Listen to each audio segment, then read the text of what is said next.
This is one of those days where, from an American standpoint, from a cultural standpoint, sometimes it can be checkout. I got like a whole group of people here at the church who I love. This is not judgment, I promise you. I love you. But many will text me while I'm on the trip, is Hondo Sunday next Sunday? And I'll be like, yes. They're not asking because they want to attend. They're asking because I'll catch the next sermon, which is fine. I get it. We live in a culture where we've boiled down our faith and spirituality to what we can consume, to what's in it for us. Like, I need to show up on Sunday. I need a little, 3 points from you and an illustration to get me through the next week, and let's just do this, right? And I get it. No judgment. We'll save that for another sermon, and I'll hammer a guilt thing out, and we'll pass the offering plates again, okay? I get it, right? But today is not about what's in it for you. Today is about what the Vine Church, us as a community, are collectively doing together that is completely selfless. It's completely selfless. There will be people who will attend here for years and never see what takes place except for on video and not know one name of anyone we'll ever touch there. And that is true. This is the day that we set aside to not only hear from the team, but to say as a congregation and as a group of people connected by faith and the Holy Spirit, guess what? It's not all about me, and it's not all about us, and it's not just what's in it for me, right? I mean, some of you, okay, never mind. But it's not just me. It's about what we could do together in a broken place to do some good. Are you down? All right. So for this morning, to give you a little whet your appetite, let you know what's going down in the world of Honduras, Mike's put together a little recap video of this trip. And I'd just like to say before I start the video, because I saw it in first service for the first time, I had nothing to do with this. Everything must be in a bin. Backpacks off, jackets off, hats off, no liquids, nothing. Not even food, not even soup. All electronics separate from the bag, bigger than a phone. On behalf of Spirit Airlines, we'd like to welcome you to San Pedro Sula, Honduras, where the local time is 9:45 a.m. Y'all, I was supposed to go to Target. I don't know how I ended up here.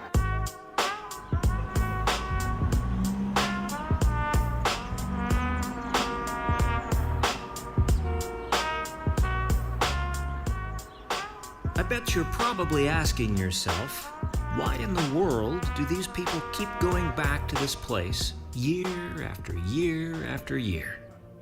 Well, to answer that question, we'd have to go back 16 years to where it all began. Father, we come to you and ask that you would now move in this place. That your spirit would fill this room. That you would remind us in the deep places of our soul and heart that you are enough for us. The year was 2006, and this group of 13 had no idea what they were in for. But they went with hearts ready to serve and care for the people of Honduras.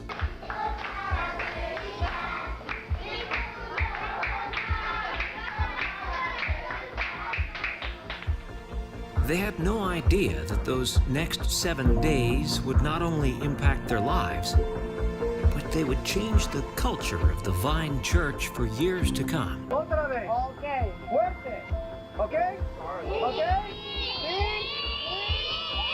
Who would have known that even in the midst of a global pandemic, with over 100 short-term missionaries sent, over $250,000 poured into this little town, and countless orphans and families loved on and cared for over the past 16 years, we'd still be at it. That the Vine would be a place full of servants on a mission, a place where others are put first, a place where collectively we would make an impact on the lives of so many, locally and globally. If you've ever made a donation, if you've ever purchased a Vine t-shirt, if you've ever prayed for our mission teams, you are a part of this mission. You are a part of the legacy of the Vine. You... For the love. You still working on this cheesy video? Yep, that's my pastor. He's such an...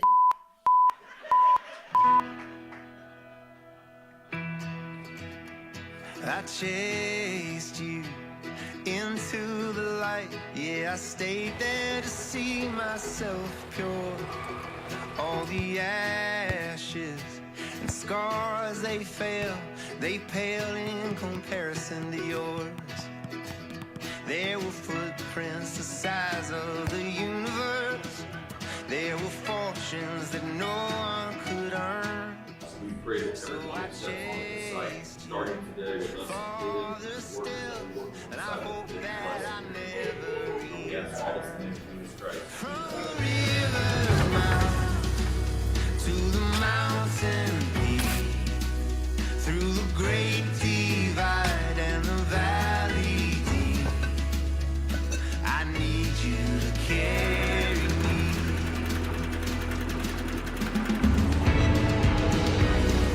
Carry me,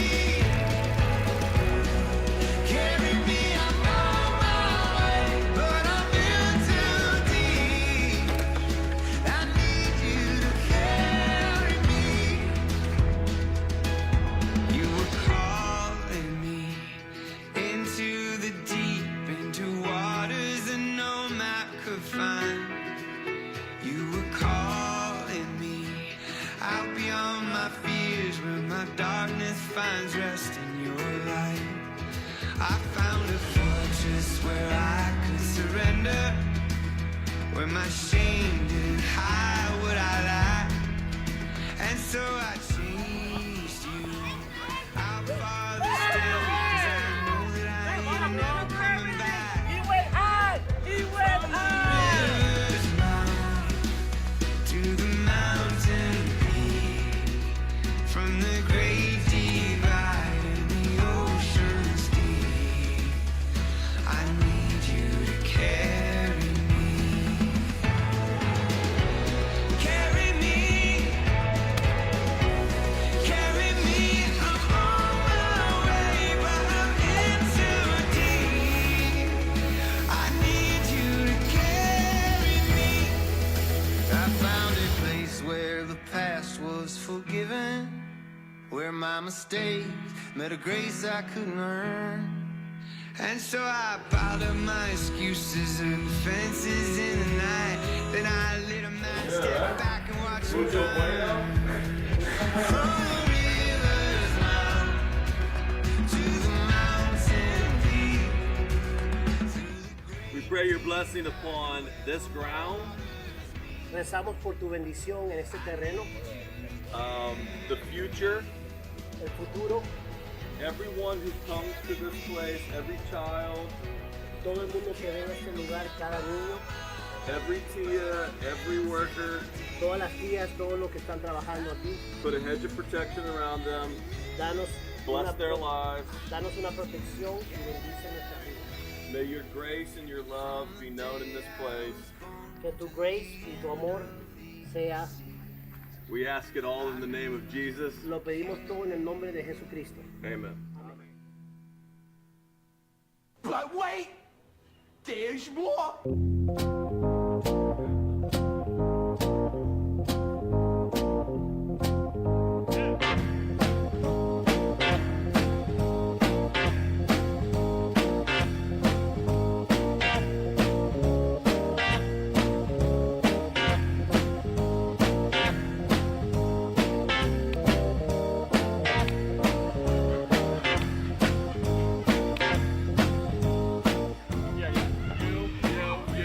You're the defense right now, okay? I'm gonna come back there with you until it goes back.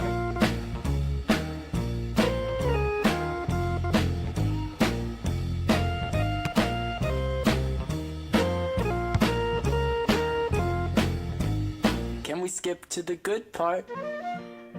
Okay, I'll let you catch the rest of what is a long video online. We'll put it up today.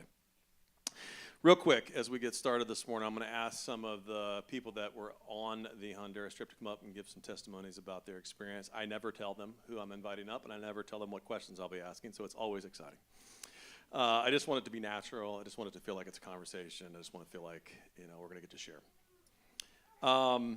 So let's just do it. Let's just jump in. Let's do John, and let's do.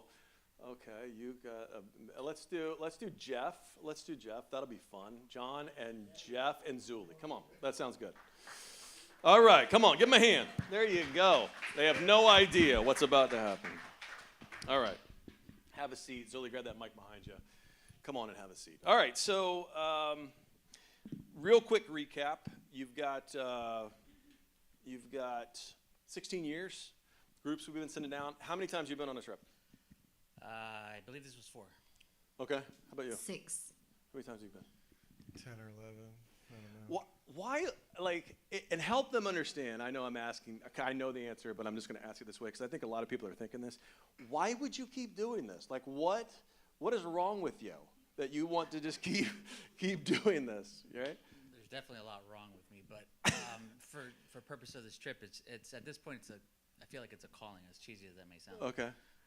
And then, you see the videos, the progress that we've made over the years, and it's kind of second nature at this point. Okay. How about you? Why do you keep going? I kind of agree with John. Every time anyone asks me, like, why do you always go on mission trips? And I always say it's a calling for me. I'm a giver, and all I can do on this trip is give, and it fills my soul up. So. Okay, that's good. How about you? And just so that you know, I want to brag on Jeff just for a second, just so that you know. One of the things that we require on these trips is we're trying to get as many tradespeople to go down as possible because a lot of the work that we're doing is trades-based work, right? And so I'm constantly coming alongside to home remodelers and block layers and electricians and plumbers, and I'm going, you really need to go to Honduras. That's what you really need. God's told me that you need to go to Honduras, right? And Jeff's gone for like 10 years, and I promise you this, maybe this year was an exception because he was sick most of the trip, but nobody works harder than Jeff, right? Nobody works harder. We give him usually his own project, we give him his own car, and we're like, just go away from us and do your thing and just work, and he does. But why do you keep going? I guess the same reason. It's a calling. I was put here to serve others, and that's my favorite thing to do in the world is serve. It sounds counterintuitive, right? Because I think there are people here that would probably be slightly skeptical. It sounds counterintuitive to say, oh, let me take my time off, my limited time off work, if I'm working at like a 9-to-5 job, which 2 of you are, and then let me take my money, because we require every person that goes on the trip to pay for themselves to go, meaning that, I want to make sure you're clear, we do things a little different at the Vine. Everyone pays, including me. Right? No one's there on a poverty tourism adventure. This is a mission, right? And we think mission involves sacrifice, and we think that starts at the top down. So even the 2 paid employees of this church, the administrator of our school and we pay our own ways, right? Because we feel like that's a statement about what we're doing. We're like, hey, everybody pays, right? And why would you do that? Because I think there are people who would look at this and go, well, I could definitely take a trip to Cancun. That's kind of like a third world country. You know what I'm saying? Or I could put my money and my time into something else. Why get so passionate about this? And why do you like it so much? It's undescribable. You have batteries that you didn't know needed recharged, and when you go down there and you serve others, you come back completely lifted and recharged, and I wouldn't miss a trip for the world. It's just so gratifying. Yeah. And I would gladly spend all of the money that I have to help and serve others, and it's something that I budget for every year, and that I wouldn't miss it for the world. I like I think that phrase is pretty good. You always like that. I have batteries that I didn't even know needed to be recharged till you're down there. And it is funny. One of the elders asked me before, they said, hey, are you ready for this trip? I know it's going to be exhausting. I said, yeah, it's weird. It's exhausting in the right way. It's physically exhausting, but spiritually very filling. I come back rejuvenated almost, physically done, you know what I mean? But mentally and spiritually very let's go, let's take over the world for Jesus, right? Let's do this. Are you with me on that? Yeah? I can say that I got super sick on this trip, and I was upset with myself because I wasn't able to get up and go work. And that's the feeling that you get while you're there. Like, you just want to do so much. And when you go down and you physically can't, it's like, oh my God, I have to get up. I have to get up. I have to get better. I have to. And that's like the mentality that you get because you just see everything that has to get done. Right. Biggest takeaway from the trip, what did you guys, what moment for you, personal moment, what personal moment for you stuck out as most memorable? How about you? Just seeing Carla again. Okay. Yeah. Explain who Carla is. So Carla is one of the girls at the orphanage that is basically like my Honduran daughter. She is just, me and her just kind of hit it off when we first met. Okay. I bring her little special gifts and treats, and you know, she's just so sweet, and you know, she doesn't have parents or whatever, so it's nice to come down there and just show her love that she's not used to getting, and just seeing her and her reaction. And the cutest thing was at dinner when, you know, she was sitting across from me, and she asked the girl beside me to switch places with her so she could sit closer with me, and that melted my heart. That's a good one. Just so that we're all on the same page, there are 3 sites that we've worked at over the years down there. One is a children's home. We call it the Casitas. It has multiple houses on it and houses lots of kids. I've been on that site before. There have been over 100 kids that are split up into these little houses with house parents. They're usually when you come to the Casitas, you're there through the long haul. So many times you can come as an infant, you can come as 5 or 6, you can become, nobody's there because it's a good reason, you're there because it's a bad reason. Similar to a foster care situation or a complete orphanage situation. And then you do the full run, many times not leaving until you're 18 and you're headed out to trade school. And so a lot of the times when we're describing to you this team that's down there working, they're working at a site that's overflowing with kids at the same time. So you're doing work, and there's this like little planets orbiting around you of these kids that are on site because this is where they live, this is their home, and it's a lot of kids in houses with one parent a lot. And so when Jeff says, hey, some of these kids, they don't get all, trust me, this is the greatest situation in a lot of ways, but still a lot of need in other ways, right? And a lot of times that's relational need. And so that's a powerful illustration, or a good illustration of a great moment there. What about you? I have 2. So when we first get there, I think when we first see the kids that we've seen every year. So we haven't been back, or at least I haven't been there since 2019. And for them to come up to me, they always remember my name and ask me about people that I've forgotten were in my life back in 2018, 2019, and for them to always remember everything that you've told them, like, that's always it blows me away. But obviously I had a little different experience. Me and Jeff had a little different experience on this trip. So just watching Lorena get her house, broke me down into tears. So real quick story, the church has been going for years and years and years. And at some point, we started a bunch of microfinancing projects with individual families and started doing hey, how could we change this family's life, right? And not just subsidize, but how could we change it? And so we started a nonprofit. My wife started a nonprofit that Mike runs now called G2. And G2 is just a way for us to do extended financing and extended fundraising and all that kind of stuff.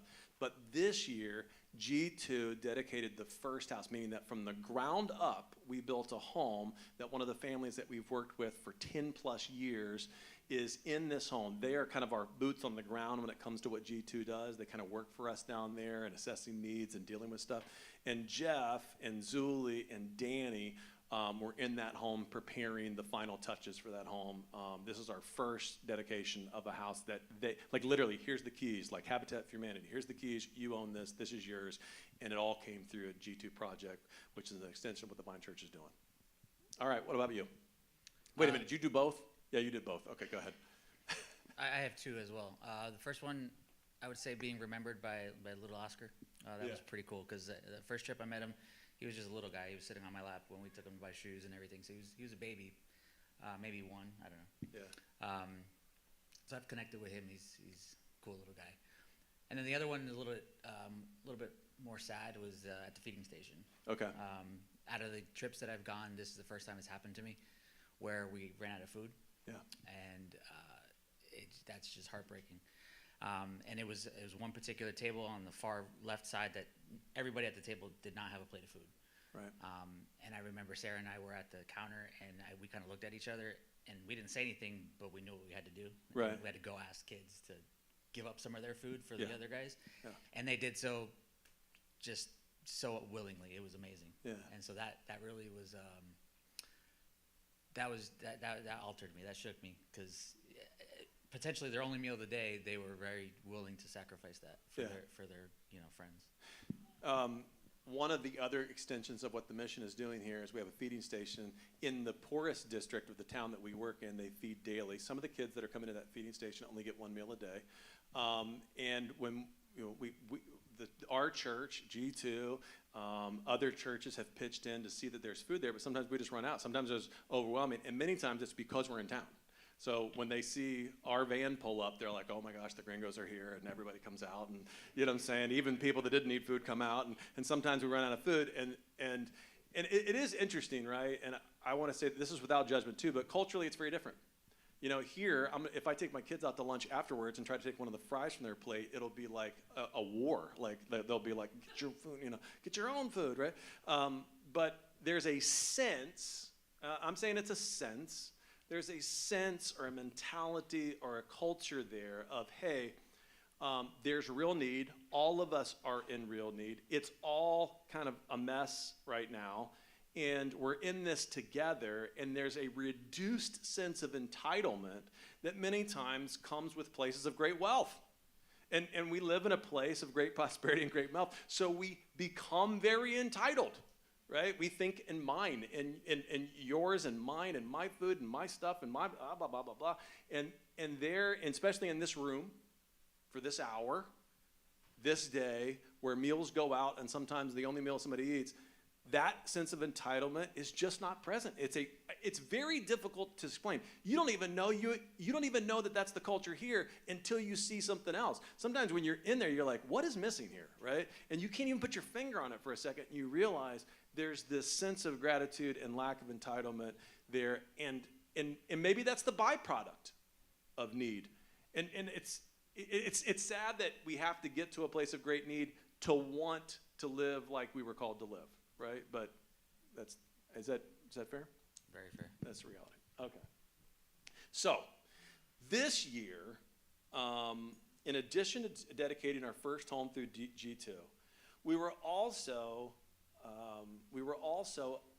on a piece of property that we've shifted gears to, and we're going to be building from the ground up the first standalone orphanage.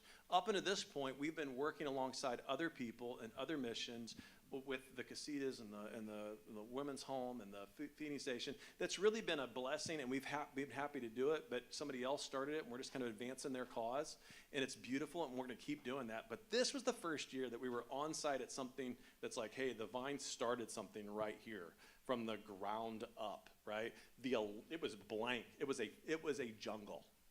It was a jungle. And they mowed that sucker down, marked it out, put power to it, we put water to it, and started the exterior wall of this property because everything gets walled around. What was it like? I mean, just tell me what's going through your mind when you're on that property and you're thinking to yourself, man, we are really starting, this is happening. Like, we're really starting something that's going to go long after we're probably dead and gone. So the very first time I saw the property when we got there this trip, it took me immediately back to the last trip we went on where we saw the property and we had no idea how much, trekked through the jungle? Yes, trekked through the jungle. And we circled around and prayed over what was to come. And so fast forward back to this trip, being in that experience and remembering that, it was just a flood of emotion. Then it was a flood of literally just happiness to know that what we're doing Yeah. And to see it actually taking place, because the other trip, it was jungle. We're there knowing what we wanted to do, but now we're actually doing it, and it's taken off, and our blood, sweat, and tears were paying off. Yeah. Because I don't know if you guys know this, it's like hot, like Africa hot. It's like hot, right? It's the jungle. It's wet. It's hot, and it's like you're on that. I mean, that's the crazy part. Like you're out there, and when you're there, because of the type of work that we're doing, it's a lot of physical labor. Were you impressed with my abilities? Why? Well, it's like Sarah mentioned, I wasn't impressed maybe not your abilities, but the fact that you did something. Okay, thank you. But to wow. Wow. To go back to what you just mentioned is that here we take for granted, you go to a job site, you rent a piece of machinery for everything. Like you have somebody operating stuff. Yeah. Over there, it's literal shovels and just hard work. I mean, we did have some concrete mixers, but I mean, if we didn't have those concrete mixers, we'd have locals mixing concrete. I mean, it's not like here. It's amazing. What was your, because you were there, you guys were at the house most of the time, but when you're on that property, was there a sense of excitement, sense of like, I don't know, this is something special? For me, I did see the property years ago when it was literally, we trekked through the jungle to find it. And I didn't have like a sense of connection. I was living it through you guys, but then when you guys finally took us there, the people that were like working at the other house, I got like super excited. I'm like, oh yeah, I signed up for next year in my head already. I signed up my ex-husband, I signed up my husband. Like, we're all going. They know we're going. Like, that excitement definitely was there. Yeah. Okay, I think, anybody want to be rebaptized? Let's do this. Okay. What did you think? It's amazing to think that the Lord put us in charge of this project. I know.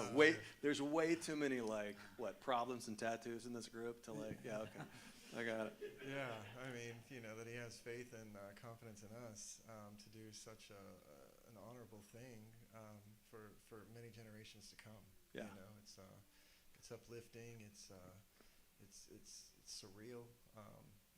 The fact that we are actually busting something out from the ground up, and you can see it come to life. I mean, there's just really not a greater feeling than that, knowing that we have, a real true sense of purpose in Toccoa. So I told this in the first service, one of my favorite memories from the trip was at the very end of the trip. We've learned this over a long period of time, that you can't go to the Honduras trip and work like we do in the environment that we work in, and then not take like that last day and just have a calm down moment, everybody just calm down and come back to reality for a second before we get back in the plane. We used to try to do that. And then we had some problems. People were they had PTSD or something from the trip. You know what I mean? And so we changed that. And so we always take this last day, we go up to this kind of mountainous area, little ecotourism area, and we spend some time swimming and just relaxing and talking. And we're at dinner at night, and we're just all sitting around this table, and we're just kind of chatting. It's not like a planned moment. It's not like, oh, we're having devotionals. We're just kind of sitting there talking. And I started asking, hey, tell me your stories, and people were sharing their stories around the table. You remember this? And the stories were crazy. I think somebody asked me my story, and then I reversed it, but my story was slightly vanilla. What's your story? Shut up. Shush it. Okay, my story was slightly vanilla, and so mine was I literally said I grew up in a Christian home, both parents together, still together, in love, went into ministry, knew I was going into ministry right from a very early age, blah, blah, blah. And then I said, tell me your story. And the story started, we were around the table, and the stories were broken home, long-term drug addiction, been in this, abuse, neglect, molestation. I was just boom, boom, boom. I was like, man, this is a heavy moment, right? We were supposed to become, it was heavy moment. And in that moment, what struck me, what stood out to me was, here are all these people who, if anybody had a reason to be life is about me, taking care of me, circling the wagons and protecting my heart. And I'm in lifelong recovery plan right now, just trying to get through childhood and deal with the stuff that I've been through. It would be this group. Yet this group is out here like wing-dinging it for Jesus and like giving their time and their money and their effort and their blood, sweat, and tears. And I'm thinking to myself, what motivates people to do that? What motivates people to like go, I'll take all my time off and give it to this mission trip, or my money and give it to this mission trip, or work like the way I do that? What would do that? And I'm like, only faith, only Christ does that kind of thing, right? Because you look at spirituality everywhere else, anywhere else in our culture, and you know what spirituality is about? It's about you. This is the one thing, it's not about you. Right? We go down there, there's nothing about you. In fact, there's all these moments where it could be about us, because guess what? We're hot, we're sweaty, we're sweating on each other, people are irritated. It could get about us really quick. We can be dramatic, right? We can be dramatic, we can have our moment. But even in those, somebody's like, hey, it's not about you. It's not about us. It's about what's happening here. It's about what Christ is doing through us. And there's a power in that that's like, I don't know how to put that into terms except to say it that way. Are you with me on that? All right, last thing. One of my favorite things that we've done these last couple of years is we take all the kids from the children's home, or we take part of the kids from the children's home. Some of the babies are too young, some of the little kids are too young. And we take them to this local, like, little soccer field, and we play them gringos versus Hondurans in soccer. This year we gave them their own jerseys. We had our own jerseys. And I want to be clear here. Our plan is definitely not to lose. There's a discussion beforehand. We don't care that they're orphans. We're going to kick their butts, right? Right? We're taking them down. We are taking these guys down. And we did. I mean, you should have seen how serious John's face was the whole entire match. I mean, like, he was bowling kids over. But, like, literally. But what is it about that moment that just the game of soccer, just spending time with the kids, being kids, that's just so beautiful? I don't know. Describe it. I appreciate you not showing where I literally bulldozed some kid down. And it was a little girl, actually.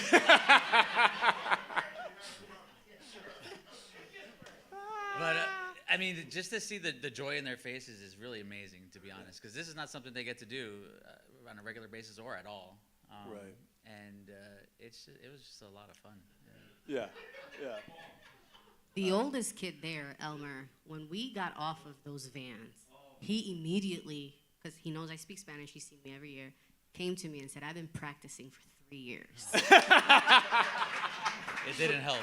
And I knew exactly what he was talking about. I am ready. Oh, man. There's something so beautiful about this moment, and to work all day and then be like, oh, let's go out and play a soccer game on top of working all day and get sweaty and hot and nasty with these kids. There's something so beautiful about that moment that just I love. I don't know what to say.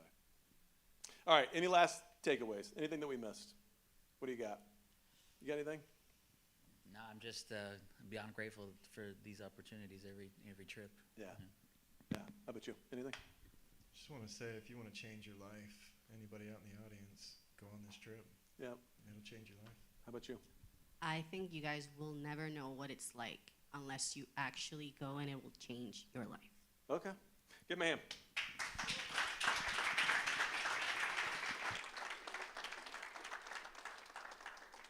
I just want to give a couple quick thoughts, okay? Not a sermon, just a couple quick thoughts.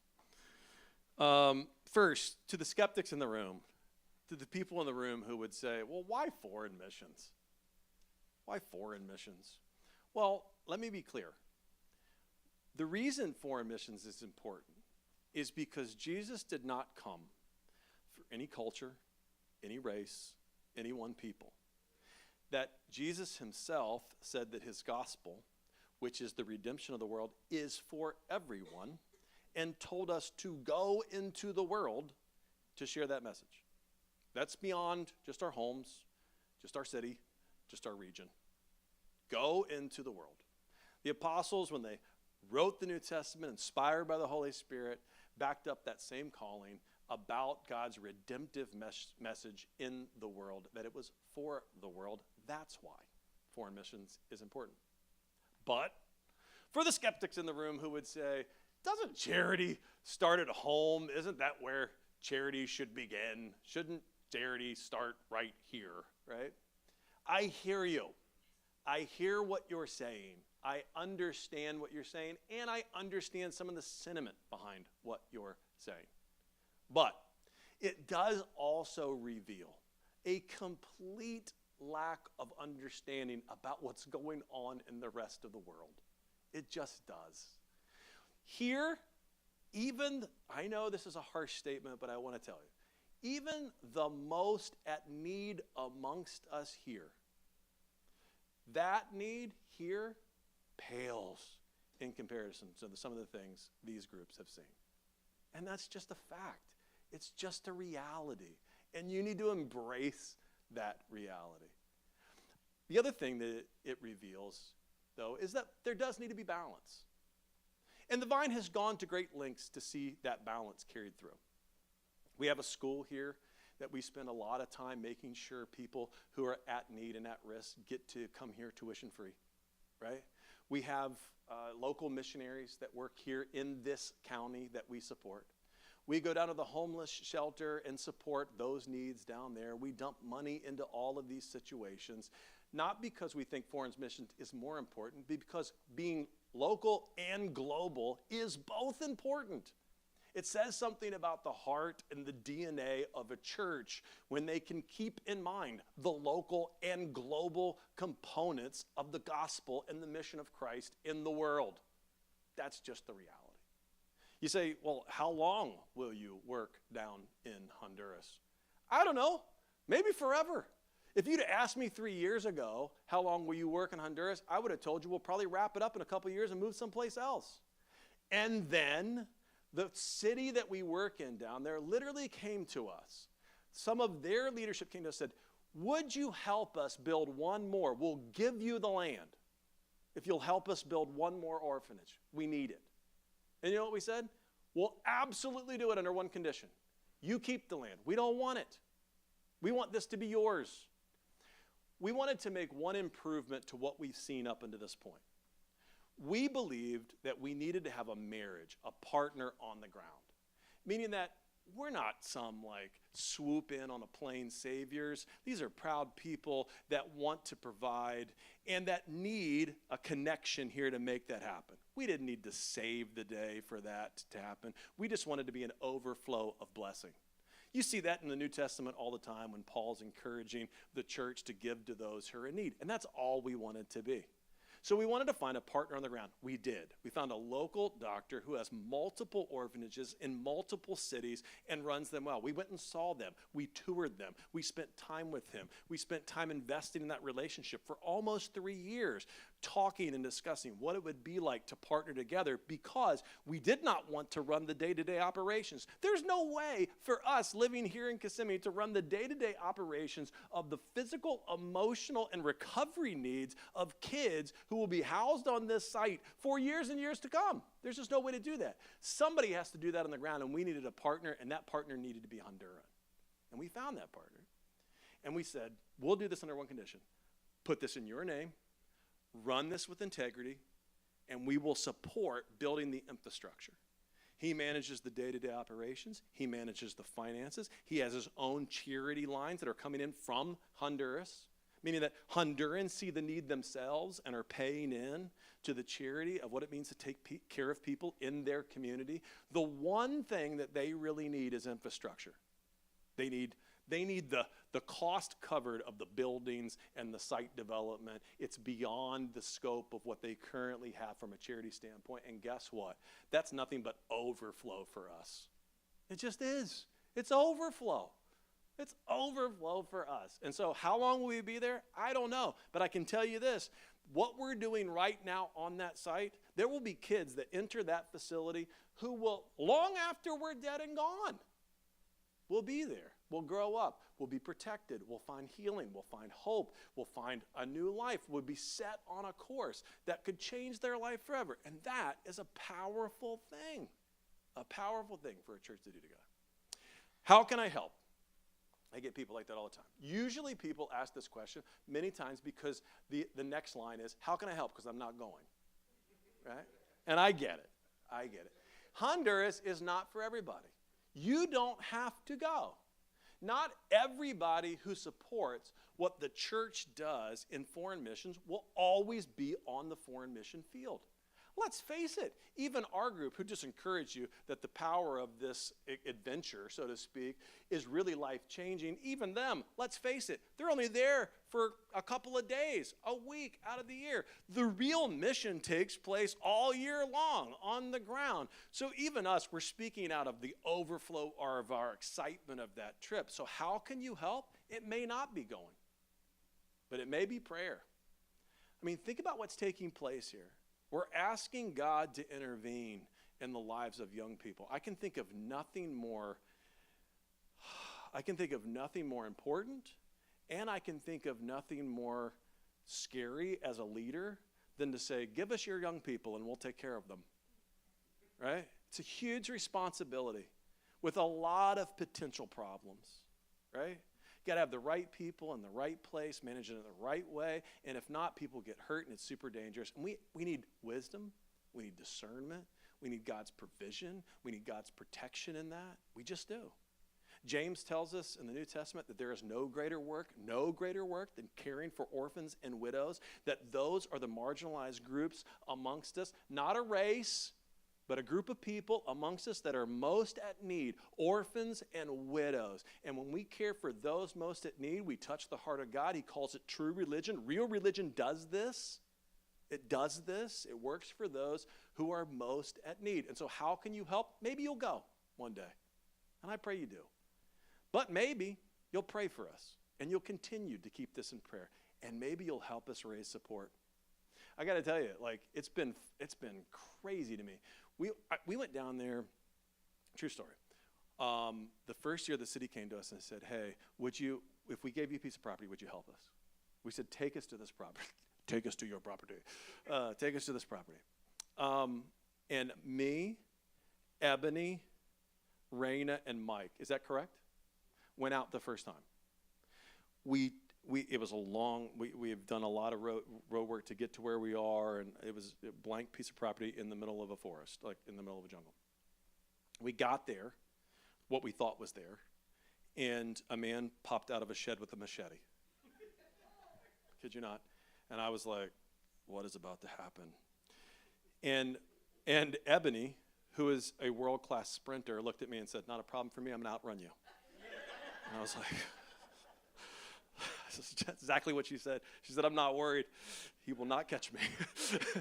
And I was like, okay. And Raina kept saying in broken, like, Nuyorican Spanish, like, oh, we got to get out of here. We got to get out of here. We looked at this property. We brought the group back. We prayed over this property. And we said, God, if you want us to do this, confirm this in our hearts and provide us the resources. Last year, I took a team down. I have a partner. We have a group that's a corporation out of Atlanta who partnered with us. We took a team down from their company, and we said, hey, this is our vision. Would you guys want to join with us in this? And they said, yeah, we would definitely want to join with you on this. I came back here, and I asked 7, I really asked 10, but I asked 7 business owners who are connected to this church, would you give me $7,000 a year for 2 years? I need, you know what they all did? All of them, all 7, almost all 7 of them wrote me a $14,000 check the day. I was like, here, boom, done. Man, I was like, this is a lot easier than I thought, right? I thought I was going to be begging for a lot longer, right? Like, and all of a sudden, all this resources poured in, and we took this group back down. We got down there this time. When we got there, the property that they told us existed and they showed us on a survey was actually bigger. So now I'm like, oh, we're short. We're going to be we have a lot more material to buy. Like, what I thought was going to be an acre is now like 3. Right? And I was like, oh, man. I literally called back to the church office, to our financial secretary, and said, wire me more money. I'll explain later. She was like, this sounds sketchy, but okay. Called Jess. She goes down to the bank. They wire us more money. And then I'm like, start a GoFundMe. And while we were there, just posting pictures in Honduras, the church raised $5,000 plus while we were there. I think they're over 6 now. That's pretty good. You guys have been amazing. Amazing givers, amazingly generous. It's a beautiful thing what's happening here. And so over the next few years, whether you go, whether you help us raise support, whether you lend us your social media, like here's the thing, you touch a bunch of lives. The people on the trip realize there's something about this that's so impactful to me. I bet my friends and my friend network would think this is a pretty awesome thing too. And just lending us your social media to brag on what's taking place down there, you would be surprised. I was fielding calls this week from people. I had a guy call me from a gym. He goes, I really think I'm bringing my gym rats down there and we could do I said, we'll give you the blueprints. Here you go. Come on down. We would love to link arms with anybody who wants to do good in a broken place. Are you with me? That's a powerful deal. We don't know how you'll connect with all this. We just don't know. Like if you asked me 3 years ago, what's this going to look like? How's this going to happen? I would never have thought it would be this. I never thought it would be this. I was talking to one of the business owners after first service. He was like, golly, you guys killed it. And I was like, yeah. I thought it would have taken 2 years to see that wall go up. I thought it would have taken 2 or 3 years for electric and power and all this kind of stuff to be on that property for us to raise all that support. Boom. Off to the races, people, quickly. We'll continue to take groups down. We'll continue to see this expand. But I'm excited about the opportunity to see something that's done not in our name, but in Christ's name. I'm excited about the opportunity to see us as a congregation come along, link hands, and bless those. And some of those will bless people that you'll never know. You'll only see in videos and pictures. You'll never even know their names. But their lives will be changed because of what you do. God, I mean, that is amazing. Their lives will be changed because of what you do. I mean, I don't know what else to say. Thank you to the group that went. Thank you to the Vine Church. I want to say one last thing. I get to stand up here and do all the talking, right? Because one of the interns asked me after first service, they said, why did you go into ministry and not into business? And I said, I don't know if I'd be a good businessman. I'm just a good talker, right? And he said, you talk a lot about business a lot. Seems like you'd be. I said, yeah, I talk about it, but being a good businessman is probably a different story. I feel like God's called me to this role. And all that to say this, I get to be the front man a lot, but there is one person that makes all of this happen, and that's one of our deacons. That's Mike, who runs everything for us, right? And I just want to say publicly to Mike, thank you. Mike helps run G2. Mike runs this mission trip. Every person that goes on a mission trip, I promise you, when you go on a mission trip here at the church, you'll be like, this is the most well-oiled machine. This thing runs like a top. I have never been in want, never been worried, never been not so well taken care of.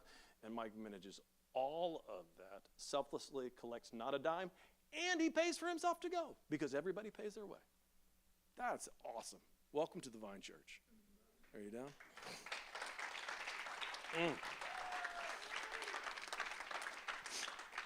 All right, let's take a moment together this morning, and as a symbol of our unity in Christ, not just in this mission, but also in faith, let's take communion together. I'm going to have the band come back up, and I'm just going to ask you to remember, right? Number one, that this is Christ in you.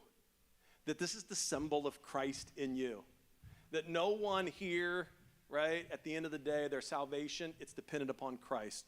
Their renewal, dependent upon Christ.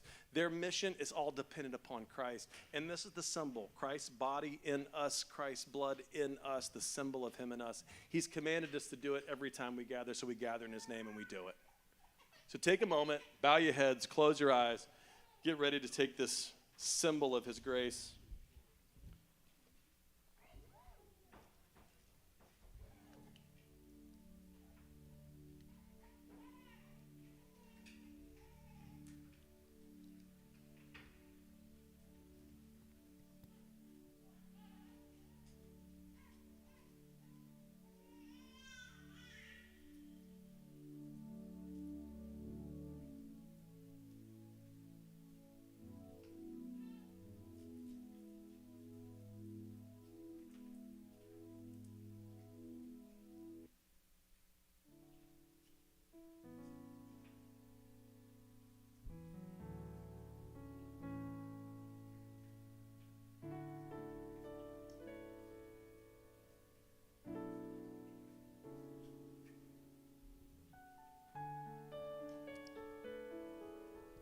night before Jesus was crucified, he took bread, gave it to his disciples, said, this is my body broken for you. And he took wine and said, this is the new covenant in my blood.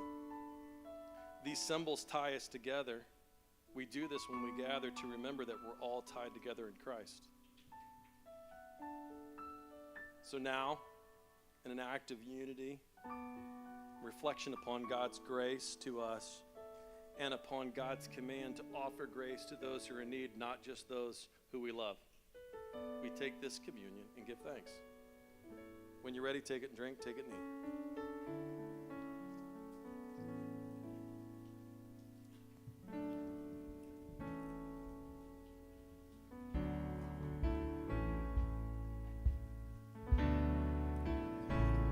Join us in standing.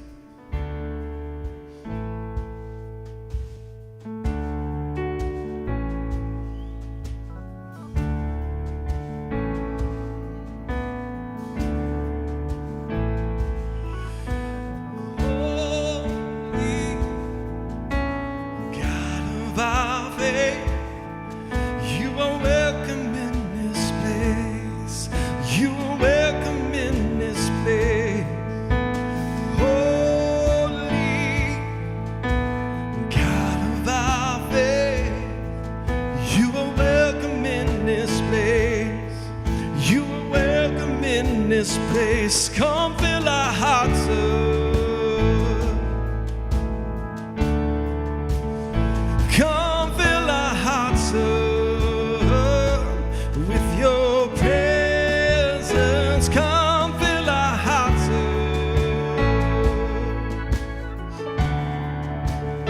Come fill our hearts up with your presence, sweet Lord. Sweet Lord, sustain us. Sweet Lord, sustain in our families and our marriages.